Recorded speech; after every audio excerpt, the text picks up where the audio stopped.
अंतरराष्ट्रीय युवा विद्वान, जैन दर्शन में यूनिवर्सिटी टॉप व गोल्ड मेडलिस्ट, जैन सिद्धांत एवं न्याय विषयों को सरलता से समझाने वाले, यूएसए, इंग्लैंड, ऑस्ट्रेलिया आदि अनेक देशों में जैन धर्म की महती प्रभावना करने वाले, पंडित टोडरमल पुरस्कार, युवा विद्वत रत्न आदि अनेक पुरस्कारों से सम्मानित मूर्धन्य विद्वान डॉक्टर संजीव कुमार गोधा जयपुर द्वारा जानिए धर्म का मर्म।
हरिहंत सिद्ध सूरी उपाध्याय साधु सर्व अर्थ के प्रकाशी मांगलिक उपकारी है। तिनको स्वरूप जान राग ते भई जो भक्ति खाए को न माए स्तुति को उचारी है।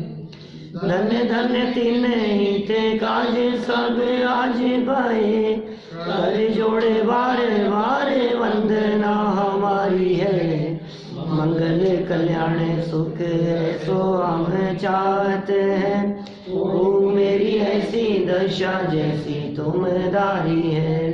ओ मेरी ऐसी दशा जैसी तुमदारी है। ओ मेरी ऐसी दशा जैसी तुमदारी है। क्षत्र चूड़ामणि नामक यह ग्रंथ और नीतियों की चर्चा चल रही थी। बहुत सारी बातें यहाँ अष्टानिका के पहले हमने की है। बात तो वहीं की थी कि जीवनधर कुमार तपस्वियों के आश्रम में पहुँच गए थे और वहाँ उन्हें उपदेश देना शुरू किया। इससे जीवनधर कुमार की निर्भीक वृत्ति को भी बतलाया और कहा यदि किसी जगह पर कोई गलत काम होता हुआ दिखाई देवे तो हमें चुप नहीं रहना चाहिए, अवश्य ही बोलना ही चाहिए, उसका निषेध करना ही चाहिए, विरोध करना ही चाहिए। यदि आप में सामर्थ्य नहीं है, आप ये कहेंगे साहब हमारे में तो सामर्थ्य नहीं है, तो ये आपकी सज्जनता का सूचक नहीं है। एक बात और कही कि कहते समय भी किस विनम्रता का प्रयोग किया जाना चाहिए, ये भी बहुत महत्वपूर्ण बात यहाँ कही गई थी। क्योंकि जीवनधर कुमार ने जिस तरह से समझाया वो बात ही कुछ अलग थी। माने उन्होंने पहले तो उनको ये कहा कि आपके यहाँ वैदिक ग्रंथों में ये वर्णन मिलता है, देखो आप तो जिसको समझा रहे हैं उसको उसी की भाषा में समझाया, समझ में आया ना उसको। फिर तप का स्वरूप बतलाने लगे, खोटा तप क्या होता है, सच्चा तप क्या होता है, मोक्ष का उपाय क्या है, ये सारी बातें सर्वज्ञ भगवान द्वारा बतलाया गया। वास्तविक तप क्या है, ये सब चर्चाएं हुई और यह कहा कि जो व्यक्ति स्वयं दुखी हो वो दूसरे को सुखी नहीं बना सकता। सच्चे देव अनेक प्रकार की क्रीड़ाएं करने वाले नहीं होते। ये प्रकरण भी हम यहाँ पढ़ चुके थे कि हमारे परमात्मा ऐसा नहीं होता कि वे खेलते रहें, उनके पट बंद हो जाएं, दरवाजे बंद हो जाएं। अभी उनकी अलग अलग प्रकार की क्रीड़ाएं चला करती है, कभी रास लीला चलती है, कभी ये चलती है, कभी बाल क्रीड़ा चलती है, कभी खेल कूद, जो भी उनके अभी शयन कर रहे हैं, ये सब प्रवृत्तियां चलती है ना उनके। बोले ये सच्चे देव के नहीं हो सकती, क्योंकि यह सब उनके राग का सूचक है और वे दुखी हो जाएंगे। देखिए, अब सच्चे देव की स्वच्छंद प्रवृत्ति नहीं हो सकती। 291 नंबर पेज है, 6वां लंब 27 नंबर का श्लोक है, यहीं से पढ़ना है अपने को आगे। देखिए, स्वैराचार स्वभावोपि नैश्वरस्यैश्च हानितः अप्यस्मदादिभिर्द्वेष्यं सर्वोत्कर्षवत् कुतः। सब लगातार नीतियां बता रहे हैं। ईश्वर पने की हानि होने से ईश्वर के स्वेच्छाचार स्वभाव भी नहीं है, क्योंकि सर्वोत्कर्षवान उस ईश्वर के हम लोगों के साथ द्वेषपना कैसे हो सकता है। ये कह रहे हैं ये जो ईश्वर हैं, उन ईश्वर की स्वयं की इस तरह की क्रियाएं कैसे हो सकती है स्वेच्छाचार पूर्वक। बोले नहीं हो सकती, क्योंकि हमारे साथ में द्वेषपना कैसे होगा, वो इच्छानुसार प्रवर्तन करे और हमारे प्रति द्वेष रखे, ये नहीं हो सकता। सरल अर्थ पढ़ते हैं, देखिए, ईश्वर पने का अभाव होने से सच्चे देव के जीवन में जैसे क्रीड़ाएं नहीं हो सकती, वैसे ही स्वेच्छाचार की प्रवृत्ति भी नहीं हो सकती। आप जानते हैं स्वेच्छाचार क्या होता है? मन मर्जी क्रिया करना, स्व इच्छा से कुछ भी करना, भगवान की इच्छा। लोग कहते हैं ना इस तरह की बातें, अरे साहब ये तो भगवान की इच्छा है, अब जैसी भगवान की इच्छा, अब क्या करें।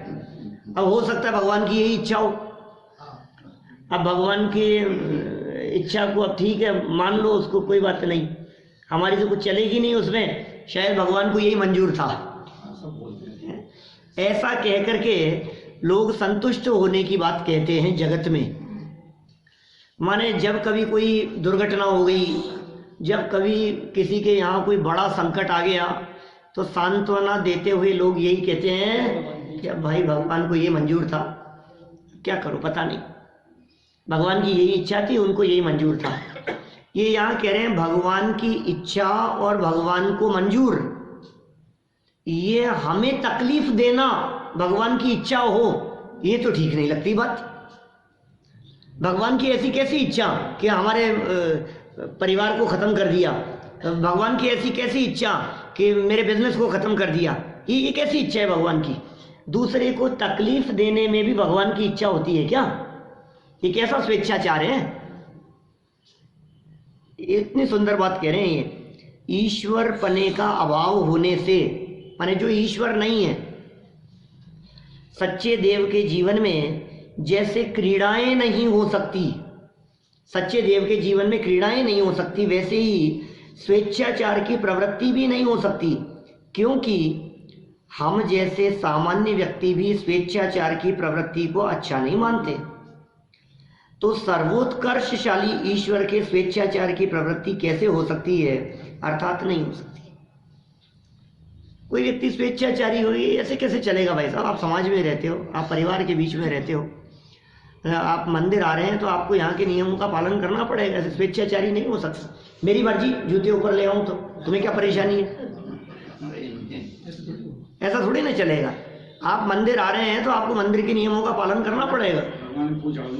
मैं तो फूल चढ़ाऊंगा, मैं तो ऐसा करूंगा, मैं जिन मंदिर में आकर के मेरे को तो यहाँ प्यास लगती है बीच में, तो मैं तो पानी की बोतल साथ में रखता हूँ, बीच में पी लूंगा मैं तो। क्या कई कई तो ऐसा भी देखा जाता है, छोटे छोटे से बच्चे होते हैं, नाश्ता साथ में ले आते हैं बैग में, अब मंदिर में बैठे बैठे बिस्किट खाते रहेंगे, विधान चल रहा है, पूजन चल रही है, बिस्किट खा रहे हैं, क्या कर रहे हो? फिर उनको मना करो, अभी तो बच्चा है, चलता है। नहीं भाई साहब, ये स्वेच्छाचार नहीं चलेगा आपका जन मंदिर में। माने स्वेच्छाचार का मतलब मनमानी, आपकी मनमानी नहीं चल सकती, धर्म क्षेत्र में आपकी मनमानी नहीं चल सकती, लौकिक क्षेत्र में भी जो लोक की मर्यादाएं हैं उनका उल्लंघन करके आपकी स्वेच्छाचार रूप प्रवृत्ति नहीं चल सकती। आप रॉन्ग साइड चलो गाड़ी लेकर के, कैसे बर्दाश्त करेंगे? मतलब रोक लेगा आपको पुलिस वाला, रोक लेगा, आपका रसीद बना देगा, बोलो चालान बना देगा, वो कहेगा इतने पैसे लगेंगे।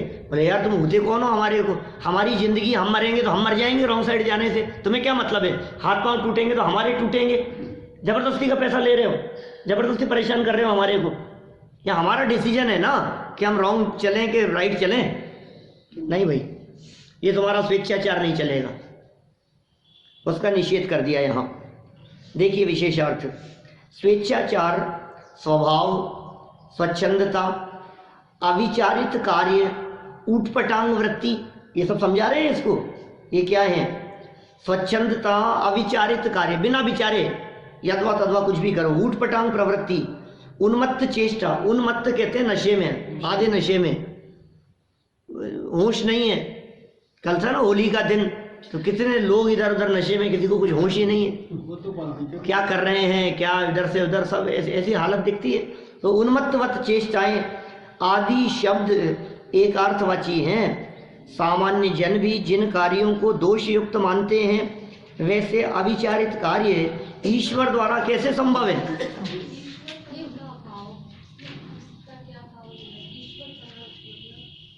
ईश्वर पने का अभाव कह करके कहा ना, होने से, ईश्वर पने का अभाव होने से सच्चे देव के जीवन में, हाँ मतलब जगत में जिसको ऐसा माना जाए ना कि मैं ही सब कुछ करने वाला हूं, ऐसा कर्तापन, मैं ही सब कुछ करने वाला हूं, ऐसी वृत्ति का अभाव जिसमें हो गया है वे हैं सच्चे देव। मैं इस दुनिया का कर्ता धरता हूं, मेरे हिसाब से चलते हैं सब कुछ, ऐसी वृत्ति वाले जगत में ईश्वर देखते हैं, दिखाई देते हैं। अरे साहब ये तो भगवान है, ये देखो ये भगवान बनता है कि मेरे ऊपर किसी की नहीं चलती। ऐसी वृत्ति का जिनके अभाव हो गया वे देव सच्चे देव हैं। ये होली का सही स्वरूप क्या है? होली का सही स्वरूप क्या है? होली अपने कुछ है ही नहीं, शूद्रों का त्योहार है, शूद्रों का पर्व है। होली का जैन दर्शन से कोई किसी तरह का कोई लिंक नहीं है, किसी भी प्रकार का। जबरदस्ती आप खींचतान करके उसको अष्टानिका के अंतिम दिन से जोड़ो, ये तो कोई समझदारी का काम नहीं। आप इस तरह के जोड़ने का प्रयास करो कि नहीं साहब अष्टानिका पर्व चल रहा था, 8 दिन तक थे, उसकी खुशी में रंग लगाए, गुलाल लगाए, खुशियां मनाई, ऐसा उत्साह बनाए, कुछ मतलब नहीं है इससे। जैनियों का, जैन दर्शन का इससे किसी भी प्रकार का कोई लिंक नहीं है। और आजकल तो ये व्हाट्सएप और फेसबुक का जमाना है ना, तो इसमें तो हर चीज को हर अलग अलग ढंग से प्रस्तुत कर दिया जाता है। प्रस्तुत करने का तरीका होली और होली का शब्द कर देंगे और भगवान तुम्हारी होली और तुम्हारी हो गए, होकर जाने क्या क्या उठपटांग, कई तरह से उसके अर्थ निकाल लिए जाते हैं। लेकिन भाई सुनो, ये जो होली है क्या अपना पर्व तो नहीं है, अपने से कुछ संबंध भी नहीं रखता।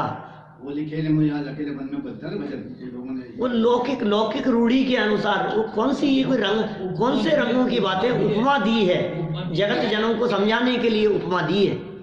वो रंगों में तो कितनी हिंसा से वे रंग बनते हैं आप सोच नहीं सकते। और होली खेलते हो, देखिए छने हुए पानी से होली खेलते हो? नहीं जो मिल जाए, जितने ज्यादा खोटे काम इस होली के दिन होते हैं उतने और किसी लौकिक पर्व में नहीं होते। लौकिक पर्व दुनियादारी का जो है उसमें भी जितने गलत काम इसमें होते हैं उतने किसी में नहीं होते। दुश्मनी निकालते हैं लोग, क्या कीचड़ लगा देंगे, केमिकल मिला देंगे, ग्रीस लगा देंगे और चमड़ी रगड़ते रगड़ते चमड़ी उतर जाए लेकिन कलर नहीं निकले, बोलो घिस देते हैं पूरा, वैसा मंजन कर देते हैं, आपके जहर खिला देते हैं। 4 आदमी उठा करके उसको टंकी में पटक देंगे, उसको उठ पटांग, क्या हालत है। फटे कपड़े पहन करके और सब सड़कों के ऊपर घूमते रहे और बोलो काला मुंह करके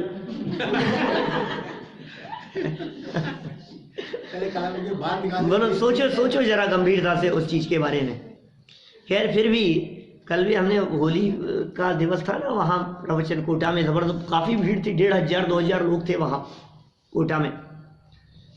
अंतिम में कही हमने ये बात कि देखो ये कितनी देर होली खेलता है व्यक्ति,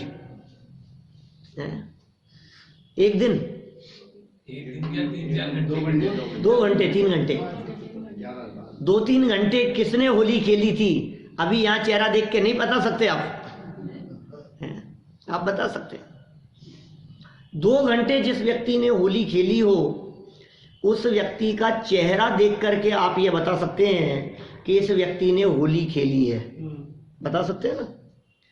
अब हम आपसे ये कह रहे हैं कि 8 दिनों तक अष्टानिका पर्व के अवसर पर आपने जो विशेष रूप से धर्म आराधना की, 28 पर्व मनाया, विधान किया, अनुष्ठान किया, विशेष रूप से प्रवचन सुने, विशेष रूप से त्याग और संयम से जीवन बिताया, ये 8 दिन तक तत्व ज्ञान जिसके जीवन में बीता हो और तत्व ज्ञान की होली जिसने खेली हो और 9वें दिन उसके जीवन को देख करके लोग पकड़ न पाए, तो फिर आपने क्या तत्व ज्ञान सीखा?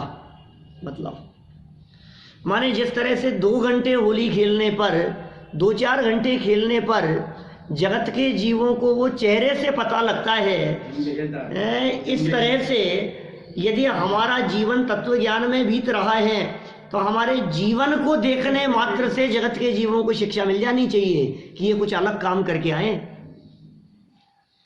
इन्होंने कुछ पर्व मनाया है, इन्होंने 10 लक्षण पर्व क्या मनाया, ये 5 दिन पंच कल्याणक में क्या जाकर के आए, इनकी तो लाइफ ही बदल गई। क्या कुछ बदलाव दिखना चाहिए कि नहीं? कुछ परिवर्तन दिखने चाहिए या नहीं? यदि वो परिवर्तन नहीं दिख रहे हैं तो हमारी स्थिति तो उन होली खेलने वालों से भी गई बीती है। क्या ये विचार के लिए ये बात कही है। बाकी आपने पूछ लिया, कोई मतलब नहीं था ऐसा पूछने पाछने का। मालूम तो ना कि अपने भी मानते हैं, नहीं मानते हैं। अपने कुछ नहीं मानते, इसलिए मानते हैं तो नहीं मानते, कोई नहीं मानते, कुछ नहीं है और मानना भी नहीं चाहिए। दूर दूर तक अपने जैनियों का इससे किसी तरह का कोई संबंध नहीं है, बिल्कुल स्पष्ट रूप से। आप देखिए, आपको मिल जाएगा, साहित्य में मिल जाएगा आपको, होली क्षूद्रों का परिवार त्योहार है, साहित्य में मिल जाएगा आपको जगह जगह यह बात, होली क्षूद्रों का त्योहार है। शूद्र मतलब हीन जाति कुल वाले, उनका है। तो जिसके जो सावधान रहो भाई, कुल मिलाकर के बात ये है। क्या कहें। चलिए, तो क्या कह रहे थे हम यहाँ? अविचारित कार्य, तो ये देखो ये लिख रहे हैं नीचे 291 की लास्ट लाइन में क्या कहा? अविचारित कार्य है ये होली, बिना विचार किए हुए।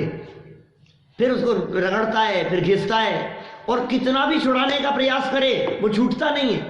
चापाती तो बोलो, कितना भी छुड़ाने का प्रयास करो आप उस कलर को छुड़ा ही नहीं पाएंगे, और ज्यादा छुड़ाने का प्रयास किया तो चमड़ी निकल आएगी। बोलो, और जलन मची रहती है, आंखों में जलन रहती है, मुंह में चला जाता है, जहर दिखता है, क्या हालत हो जाती है, और इतना थक हार करके परेशान हो जाता है कि आप कल्पना नहीं कर सकते। और फिर उनसे पूछो मजा आया क्या?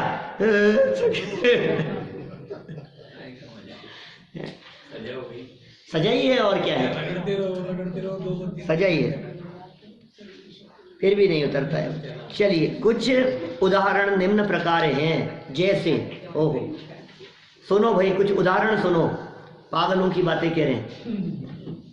किसी को दुखी बनाना और किसी को अतिशय सुख सुविधाएं प्रदान करना, ये कल्पना बतला रहे भगवान की। किसी को तो दुखी बना देता है और किसी को सुख सुविधाएं प्रदान कर देता है। यार ये कैसा भगवान है? दीपेश जी, आपको इतना सोने से लद दिया और हमारे है ही नहीं, ये भगवान क्यों भेदभाव करता है? हम कौन सी भक्ति कम करते हैं भगवान की? हम भी करते हैं, तो हमसे भगवान किस बात की दुश्मनी निकाल रहे हैं? एक व्यक्ति के पास में खूब सुविधाएं हैं और एक व्यक्ति को परेशान कर रहा है। ये क्यों आखिर ऐसा? मैं कहता हूं 2 साल के बच्चे ने ऐसा क्या किया जिसके प्राण ले लिए भगवान ने? उससे किस बात की दुश्मनी निकाली? आप देखो, जिनके परिवारों में ऐसे किसी छोटे बच्चे का देहांत हो जाए, वो क्या कह करके अपना सर पटकते रहते हैं। इस बच्चे ने क्या किया था? इस बच्चे ने तो दुनिया ही नहीं देखी थी, इस बच्चे ने तो कुछ गलत काम नहीं किया, छोटा सा बच्चा था, 1-2 साल का। और इसको भगवान को प्यारा हो गया। ये क्या करते हैं? ये कह रहे हैं दुखी बनाना और किसी को सुख सुविधाएं प्रदान करना, ये बात कुछ हमारे को जच नहीं रही है। भगवान यदि करता धरता हो, भगवान यदि भला बुरा करने वाले हो, तो किसी को अच्छा और किसी को बुरा क्यों? फिर आगे, कुछ मनुष्यों को पागल और कुछ को असाधारण विद्वान बनाना। ये क्या है भाई साहब? ये भगवान आपने इनको पागल क्यों बना दिया और इनको बुद्धिमान क्यों बना दिया? ये भगवान के कर्तृत्व के संदर्भ में चर्चा कर रहे हैं, गंभीरता से विचार करना। भगवान यदि करने वाले हों, भगवान यदि भला करने वाले हों, तो सबका ही भला करना चाहिए। लोग कहते हैं ना, भगवान की स्थिति तो हमारे माता पिता जैसे है, हम सब भगवान की संतान हैं, ऐसा कहते हैं लोग, प्रभु की संतान हैं सब। तो हम आपसे पूछते हैं, कौन माता पिता ऐसे होंगे जो अपने संतान का बुरा चाहेंगे? यदि ये सारे जगत के जीव प्रभु की संतान हैं, तो फिर किसी की दुर्घटना होने में प्रभु को कष्ट नहीं होता? भगवान को भी तो दुख होगा कि अपनी संतान को का एक्सीडेंट हो गया, अपनी संतान के हार्ट अटैक आ गया। हो ही नहीं सकता है ऐसा कि भगवान उसके कर्ता धर्ता हो। किसी को अतिशय सुख सुविधाएं प्रदान करना और किसी को दुखी बनाना, किसी को पागल बनाना और किसी को असाधारण विद्वान बना देना, क्या गजब की बातें लिखी है। बोलो, परस्पर विरोधी चीजों को देखकर क्या आपको ऐसा विकल्प नहीं आता है कि ये दोनों काम एक ही कर्ता के कैसे हो सकते हैं? माने हम ये कहें आपको बहुत अच्छे डोसे बनाने आते हैं क्या, और आप बहुत अच्छे बनाते हैं और बहुत अच्छे भी बना रहे हैं और बहुत घटिया भी बना रहे हैं उसी समय, ऐसा कैसे होगा? बहुत तो नहीं, थोड़ा सा 19-20 हो जाए वो बात अलग है। एक बहुत अच्छा और एक बहुत खराब हो जाए, ऐसा तो नहीं हो सकता। एक व्यक्ति बहुत अच्छा चित्रकार है, हम ये कहें बहुत अच्छी पेंटिंग बनाते हैं, तो एक तो बहुत अच्छी पेंटिंग बनाए और एक लकीटे कर दे, ऐसा कैसे हो सकता है भाई? जो व्यक्ति बहुत होशियार है, एक व्यक्ति बहुत अच्छी गाड़ी चलाता है, तो ये भी बहुत अच्छी भी चलाता हो, और दूसरा एक है मेरे को तो स्टीयरिंग ही नहीं संभल रहा है, तो दोनों बातें एक ही व्यक्ति के साथ में कैसे संभव है? एक व्यक्ति की आंखें बहुत अच्छी हो, बहुत अच्छा दिखता हो, और वो कहे मेरे को तो नहीं दिख रहा है, ये दोनों बातें एक साथ संभव नहीं है। लेकिन जगत में ऐसी प्रतिकूल परिस्थितियां दिखाई देती है। बड़े दादा ने एक पुस्तक लिखी, मुझे ध्यान नहीं है कौन सी पुस्तक में है, मेरे ख्याल से सुखी जीवन, इस पुस्तक में उन्होंने इस तरह के विरोधाभास बातों के बहुत प्रयोग किए हैं ईश्वर कर्तृत्व का निषेध करने के लिए।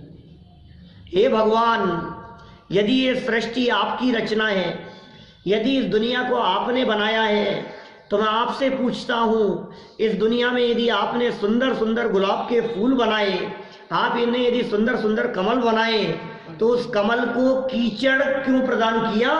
कीचड़ ने क्यों पैदा किया उस कमल को? कीचड़ तो नहीं बनाना चाहिए था। हे भगवान, यदि आपने गुलाब बनाया तो साथ में कांटे क्यों बना दिए? क्या गुलाब ही होते ये अच्छा नहीं होता? उसके साथ में कांटे क्यों बना दिए आपने?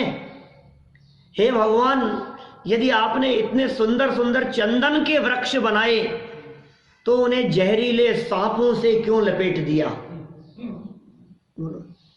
आप ही हो ना बनाने वाले। इतने इतने सुंदर यदि आपने चंदन के वृक्ष बनाए हैं, तो आप उन चंदन के वृक्षों को ये जहरीले सर्पों से क्यों लपेट? आपने जहर बनाया ही क्यों? आप अमृत ही बनाते ना, जहर क्यों बनाया? आप जहर नाम की चीज का इन्वेंशन क्यों किया? किसने किया? जहर क्यों बनाया आपने? आपने इतने सुंदर सुंदर कंप्यूटर बनाए, ये भगवान की रचना है कंप्यूटर। तो आपने वायरस क्यों बना दिए? फाइलें करेक्ट हो जाती है, सब खत्म हो जाता है। सारा डेटा उड़ जाता है। मेरा 32 GB वो था उसमें डेटा कार्ड मोबाइल में, बहुत सारा डेटा था उसमें, उड़ गया अभी थोड़े दिन पहले। 32 नहीं 16 GB था, 16 GB, तो वो ख़त्म हो गया। वो कुछ नहीं, उसका जो भी मटेरियल था कुछ भी नहीं उपलब्ध हो सका, रिकवरी भी कुछ नहीं हुई उसकी, दिखा लिया सब खत्म ही हो गया। जाने क्या क्या थे उसमें, जो भी थे सब प्रवचन रिकॉर्डिंग जो भी उसके अंदर था ना, वो सब खत्म। ये वायरस क्यों बना दिया आपने? खत्म ही हो जाती है सारी चीजें। इतनी अच्छी अच्छी गाड़ियां बनाई तो वो खराब क्यों हो जाती है? माने इतना सुंदर मानव शरीर बनाया तो रोगों से क्यों भर दिया? क्या ये मनुष्य शरीर यदि आपकी संरचना है, आपके द्वारा यदि ये मनुष्य बनाया गया है, ये देह की संरचना है भगवान आपकी कृति है, तो फिर इस देह के अंदर मलिनता क्यों? इस देह में अपवित्रता क्यों? इस देह के अंदर अशुद्धि क्यों? और फिर रोग क्यों भर दिए इस शरीर में? सोचना जरा। कुछ उदाहरण दिए हैं आपके सामने, ऐसे अनगिनती उदाहरण आप तलाश सकते हैं। आप तलाशेंगे तो आपको बहुत सारी बातें मिलेगी। आपने यदि इस जगत में सज्जन पुरुष बनाए तो दुर्जन क्यों बना दिए? आपने यदि अच्छी अच्छी संपत्ति और वैभव बनाया तो उन्हें लूटने वाले चोर क्यों खड़े कर दिए? चोर उचक्के और डाकू, बोलो। ये सब यहाँ कह रहे हैं परस्पर विरोधी चीजें, ऐसी ही तो बातें बतला रहे हैं यहाँ पर भी। हे भगवान, आपने कुछ मनुष्यों को पागल बना दिया, कुछ को असाधारण विद्वान बना दिया। हम तो चिढ़े हैं हमारे को इस बात से कि आपने उनको इतना बड़ा विद्वान क्यों बना दिया, हमें पागल क्यों बना दिया, हमें मंदबुद्धि क्यों बना दिया, हमारी स्मरण शक्ति कमजोर क्यों है और उनकी ज्यादा क्यों है? मैं तो बदला लूंगा भगवान आपके पास, यदि मेरा मौका मिल गया तो। क्या मैं तो छोड़ूंगा नहीं मेरे से। आप मेरे से दुश्मनी निकाल सकते हो तो मैं भी आपसे निकाल सकता हूँ। नहीं कौन सके, बेकारी कौन सके? जब भगवान नहीं कर सकते तो हम भी कुछ नहीं करेंगे। ठीक है, देखिए दुनिया में तरह तरह के रोग उत्पन्न करना, ये बीमारियां, किसी के कैंसर हो गया, किसी के अटैक आ गया, किसी की किडनी फेल हो गई, किसी के ब्लड कैंसर हो गया, किसी के दांत सारे के सारे खराब हो गए, किसी के कान खराब हो गए, किसी को सुनाई नहीं देता, आंखें इतनी खराब हो गई कि आंखों से सब दिखना बंद हो गया है, पेट में जलोदर हो गया, अल्सर हो गया। बीमारियां तो देखो आप, अनगिनती बीमारियां हैं। अभी डॉक्टर को जाकर के दिखाओ तो वो अनगिनती बीमारियां निकाल दे। क्या सारे टेस्ट कराए और सब नॉर्मल, सारी रिपोर्ट्स नॉर्मल, कि रिपोर्ट सारी नॉर्मल, तकलीफ तो हो रही है। क्या करें, मशीनों से पकड़ में नहीं आता। स्वयं निम्न कोटि पशुओं में जन्म लेना और लो, ये ईश्वर का क्या स्वरूप बतलाया है। अन्य मतावलंबियों में किस किस तरह की बातें करते हैं? अवतारवाद, शुक्र अवतार, बोलो, नरसिंह अवतार, शुक्र अवतार हैं, ऐसे बहुत तरह के अवतारों की चर्चाएं मिलती है ना। तो स्वयं को इस तरह का बनाना, ये बात भी कुछ जचती नहीं है। पराई स्त्रियों के साथ संसर्ग रखना, क्रीड़ाएं जो दिखाते हैं ना, खेलना, जन्म ले लिया यहाँ और यहाँ जन्म लेकर के खेल रहे हैं, किसी के वस्त्र चुरा रहे हैं, ले रहे हैं, किस किस तरह की सब प्रवृत्तियां दिखाई देती है। सज्जनों को दुख देने वाले दुर्जन उत्पन्न करना, लो वही बात आ गई ना। यदि आपने सज्जन बनाए तो दुर्जन क्यों बना दिए है भगवान? माने निश्चित रूप से, माने जो लोग ये कहते हैं कि ये सृष्टि भगवान की कृति है, क्या ये जो सृष्टि है, इस सृष्टि को भगवान ने बनाया है, तो हम ये कहते हैं भैया तुम भगवान का क्यों अपमान कर रहे हो? भगवान नहीं बना सकते। भगवान यदि बनाने वाले होते तो निश्चित रूप से ऐसी कमियां तो नहीं रखते। एक साधारण सा आदमी भी अपने लिए कोई मकान बनाता है तो कोशिश ये करता है इस मकान में कोई कमी न रह जाए, आपके द्वारा बनाई गई किसी चीज में कोई कमी न रह जाए। आप हमें बुलाएं ना घर पे डोसे खाने के लिए, तो आप ये सोचते हैं कि आज डोसे बनने में कुछ कमी न रह जाए। क्या इनको खाना खाने के लिए बुलाया है, कुछ कमी न रह जाए? कितना सोचता है व्यक्ति। अब हम आपसे पूछ रहे हैं, जब आप ही ये सोचते हो कोई कमी न रह जाए और आपके प्रयास इस तरह के रहते हैं जिसमें कोई कमी न रहे, तो भगवान जो काम कर रहा हो उसमें इतनी कमियां कैसे हो गई, इतनी विकृतियां कैसे हो गई? निश्चित तौर पर ये भगवान के द्वारा किया गया काम तो नहीं है, ये तो किसी सरफिरे द्वारा किया गया काम है और जबरदस्ती दोषारोपण कर दिया है भगवान के ऊपर। भगवान का वर्णवाद है या वर्णवाद, ये केवली का वर्णवाद है, देव का वर्णवाद है, परमात्माओं का अपमान है। बोलो, जो काम आपने नहीं किया हो उसके बारे में आपसे कह देवे ये आपने क्यों किया? यार भाई साहब, यार आपने यार ये धागे क्यों निकाल दिए इसमें? ये क्या मास्टर साहब, ये क्या कर दिया आपने? आप कहोगे यार मैं उधर बैठा हूँ, मैं इसके पास तक कभी गया नहीं, तुम जबरदस्ती कह रहे हो कि मैंने कर दिया। मेरा क्या लेना देना है इस चीज से? यार भाई साहब, यार आपने वहां विस्फोट करा दिया यार जापान में, मेरा क्या लेना देना है भाई साहब उससे? ये तुम्हारी वजह से ऐसा हो गया। अरे जिस कार्य से किसी व्यक्ति का लेना देना ही नहीं हो, आप जबरदस्ती उसके बारे में कहो तो ये उसका अपमान नहीं है, गलती है ना? ये तो अब कैदी ढोलिया जी ने भी कह दिया गलत है। तो क्या क्या कि सज्जनों को दुख देने वाले दुर्जन उत्पन्न करना, अपने भक्तों तथा स्वयं को कष्ट देने वाले दुष्ट उत्पन्न करना, ये तो बड़ा भारी काम कह दिया। भगवान आपको ही दुख दे रहे, आपने ऐसे लोग बना दिए जो आपको ही गालियां दे रहे। हे भगवान, ऐसे लोग जो आपकी मूर्तियां चुरा रहे हैं, ऐसे लोग जो आपकी मूर्तियों को खंडित कर रहे हैं, ऐसे लोग जो आपकी प्रतिमाओं की तस्करी कर रहे हैं, ऐसे लोग कैसे बना दिए आपने? ये तो नहीं बनाए जाने चाहिए थे। और आपके भक्तों को दुख और कष्ट उत्पन्न कर रहे हैं, ये बातें कुछ जच नहीं रही है। भक्तों को कष्ट देने वाले, धर्म का विनाश करने वाले, ओहो, जो भक्तों को कष्ट देते हैं, धर्म का विनाश करते हैं, ऐसे अधार्मिक व्यक्तियों को उत्पन्न करना। अधार्मिक व्यक्ति आदि हजारों उदाहरण दिए जा सकते हैं जो प्रत्यक्ष ज्ञान गम्य हैं। ऐसा वो कहते हैं सबको, भगवान भगत के बस में, भगवान भगत के बस में। भक्त जैसा चाहे वैसा भगवान से काम कराए, नहीं भाई। कितनी विकृतियां हैं ये सारे समाज में। आप सोचिए, जैन कुल में पैदा होकर के भी यदि इस तरह की विकृतियों से युक्त भगवान का स्वरूप समझा तो तुम्हारा बेकार है जैन कुल में जन्म लेना। हम जैन हैं, हमने जैन कुल में जन्म लिया है, हमारे भगवान कैसे हैं, भगवान का स्वरूप क्या है।